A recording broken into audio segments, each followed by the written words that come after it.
Now, the goal of this video is to show you the #1 strategy for a healthy body, and to do it in a way that gives you the freedom and control over what you eat, and which gives you energy and vitality and health, and which enables you to keep eating your favorite foods and not have to go on a diet or practice deprivation or constantly be trying to take up some new crazy fitness regime. And to even do it in a way that will still make your friends and your family want to eat dinner with you because you're not eating some weird out there diet food. So in this video, we're going to focus on the #1 strategy that successful people use to lose weight and improve their health without dieting. And this is going to work for you regardless of whether you're just starting out on your health journey or you're already going along on that journey and you're trying to find a new way to reintegrate real foods and continue your journey. So I want to emphasize here that what I'm going to be talking about today is not a theory.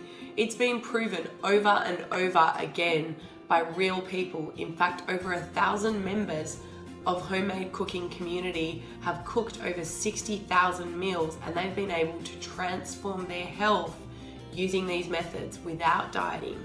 They've lost collectively thousands and thousands of pounds. They've achieved their ideal weight. They've been able to bring their blood sugars back to normal levels. They've been able to cure or reverse or manage just about every conceivable illness and condition, including diabetes, hypertension, high blood cholesterol, arthritis, thyroid issues, digestive issues, skin issues, headaches, and the list goes on.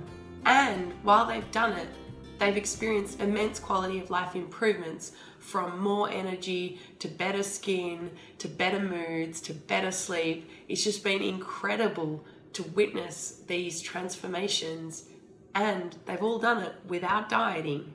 Okay, so now I hope I've got you a little bit excited. What's the secret sauce? How are you going to be able to get a healthy body without dieting and achieve your perfect weight and health? Well, it's called the Cook, Eat, Listen formula, and today I'm going to share with you the overarching #1 strategy to achieve your goals. How have you tried to lose weight in the past? Write down on a piece of paper or put your hand up if you've ever, for example, gone on a diet. And now just nod at the camera if you were able to lose weight while you were on the diet. Okay, I can see a lot of you nodding. Now, here's the key question. What happened when your diet ended? Did you regain some or all of the weight? Yeah, I'm seeing a lot of nods again because I've asked this question to thousands and thousands of workshop participants. And the answer is always the same. Diets work until they stop. And then you regain all of the weight and then some. In fact, 9 out of 10 people who go on a diet regain all of the weight, and about 30% of those regain more weight than they originally lost. Think about that for a minute. And think about as well how it felt when you were on the diet. Did you feel free to eat what you wanted? Did you feel free of the emotional roller coaster and the guilt? Did you feel like you were being your best, free, healthy self and confident and comfortable?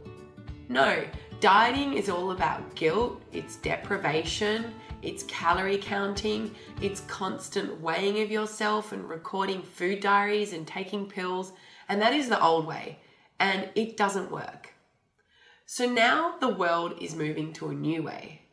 And this new way, you can see it's talked about by people like Michael Pollan, Alice Waters, Jamie Oliver, and even the press is saying that dieting is dead. The New York Times, NPR, they're saying that dieting is over. So this new way, what is the new way? Well, the new way is about eating for health. And I've refined this concept. And what I'm going to share with you is this new method that's going to help you to achieve your healthy body. So what is this new method? Well, I call it eating for nourishment and satisfaction. And I like to give it a capital N and a capital S because it's different to what you might be thinking or anything you've tried before. So what is eating for nourishment and satisfaction? What it means is actually listening to your body and eating the foods that are going to nourish you and satisfy you.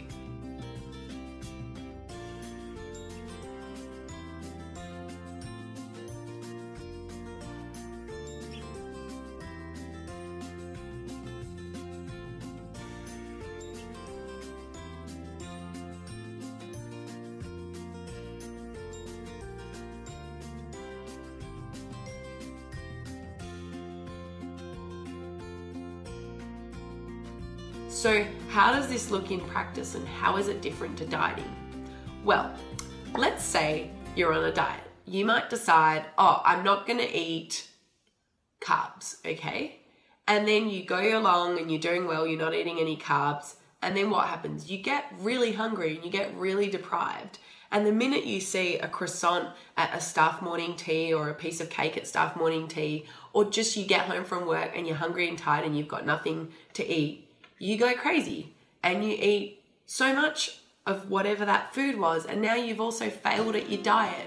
So then you go, oh well, you know, I failed, you're feeling guilty, you probably keep eating the wrong foods until you wind it back and try again. And I'm not saying this to preach, because this is exactly what I did over and over and over again for years before I discovered eating this way. So how does this look different when you're eating for nourishment and satisfaction? Well, when you're eating for nourishment and satisfaction, you're allowed to have carbs. So how do you eat carbs for nourishment and satisfaction?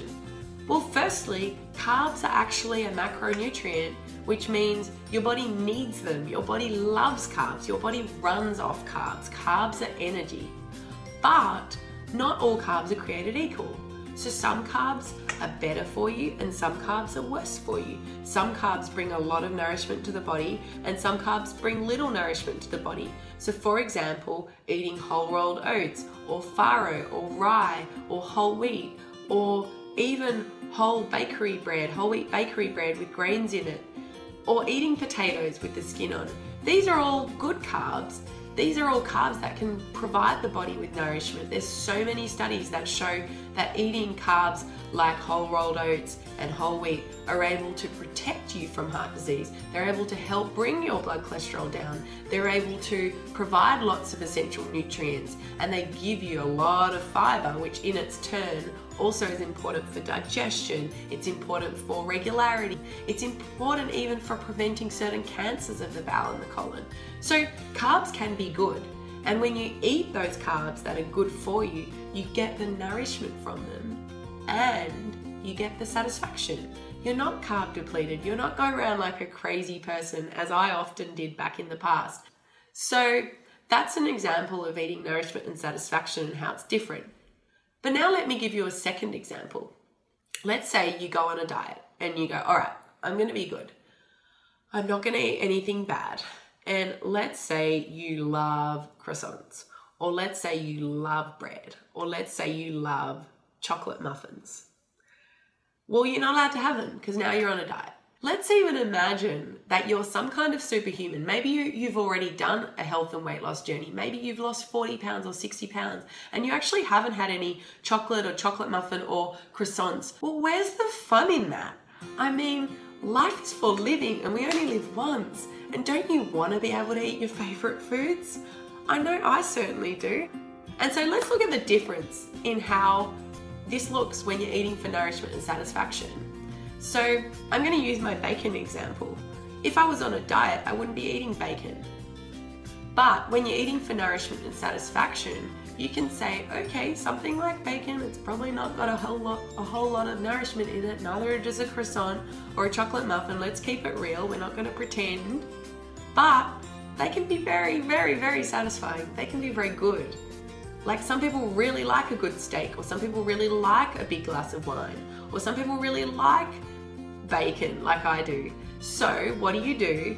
Well, you note that it's a really satisfying thing and you just do it now and then. And you don't have to go crazy, because the next time you're going to be allowed to eat that food is not forever away. It's just the next time when it fits into your healthy eating lifestyle. Now let me give you a third example. Let's say you're on your diet and you said, I'm not going to eat the muffin, I'm not going to eat the bacon, I'm not going to eat steak or wine or whatever you think is bad for you. And then you mess up. And so you eat the thing. What happens next on a diet? You feel guilty, and you go a little bit crazy, you go off the rails, you probably stop the diet. That's the story from many thousands of, workshop participants and members that I've spoken to and helped. But it's also my personal story. This is what I did over and over again when I was trying to do the dieting thing. So how does it look different when you're eating for nourishment and satisfaction? Well, you go out and you have your Sunday brunch. You have toast and you have bacon, and you have fried eggs and you have a cappuccino, maybe a glass of rosé with brunch, whatever tickles your fancy. And then you go, that was really satisfying. I feel fulfilled, I feel nourished, I feel nurtured, I feel like I've given myself a treat, and you eat it really mindfully and you really savor it. And then when it's over, you go, okay, I've had my bacon, I've had my croissant, and now I'm gonna eat well for the rest of the day. I'm gonna have maybe some carrot soup for dinner, some homemade carrot soup, or I'm gonna have a big salad with chicken and nuts and cheese and homemade dressing on it. So this is how you achieve a balance. This is the balance that you can maintain for the rest of your life, that gives you that healthy body, that gives you all the freedoms, that gives you the freedom from disease and chronic conditions. And the other big difference is when you're eating your favorite food, you're not guilty, you're not berating yourself, you're not saying I'm a bad person and hiding it like I used to and eating it really fast because you're trying to escape from the fact that you're cheating yourself by breaking your diet. It's the opposite. You're honoring yourself. You're doing something lovely for yourself. You're giving yourself a treat food, so you enjoy it, you eat it slowly and mindfully, and you discover true satisfaction that you can never find when you're living in the dieting world. And that's what causes overeating, and that's what causes binge eating. So I hope with these 3 examples, I've given you a little bit of an insight of what it means and what it looks like to eat for nourishment and satisfaction.